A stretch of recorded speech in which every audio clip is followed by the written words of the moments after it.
will plant a tree if 50 Kamya girls will observe proper water usage for a day.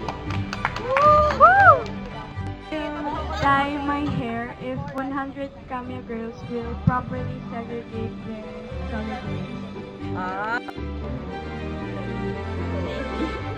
Hi, I'm JC. I will jog twice a week if 100 Kamya girls will use eco bags instead of plastic bags. Hi, I am Exa and I will stop using plastic utensils if all of the room 111 girls will graduate on April.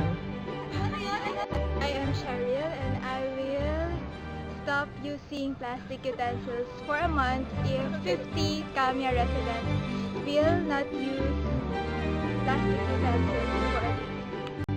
Hi, I'm Hannah. And I'm Camille. We will not eat junk food for a month if 50 Kamya girls will not ride the Ikot Jeep for a week.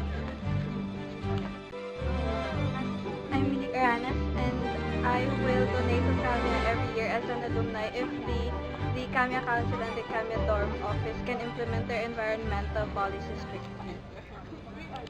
Hi, I'm Janica Uy, and I will walk to class for 1 week if 100 Kamya residents will use food containers instead of paper plates. Hi, I'm Christine. I will not eat meat for 1 month if my roommate will sleep without lights for 1 month. Hi, Joyce. Hi, I'm Jika. My name's Giselle. I'm Kim. I'm Candy. And I'm Danica. And we pledge the We will be vegetarians for a month if the electricity bill of Kamya Residence Hall will be decreased by 20%. Within 5 months. Or anytime. I am Alex de los Reyes. I will join UP Astrosoc if 50 Yakal residents will observe proper segregation. I'm Christine and I will not go online for 3 days if 10 Kamya Residence Hall will not, hall residents will not order McDo for 1 week.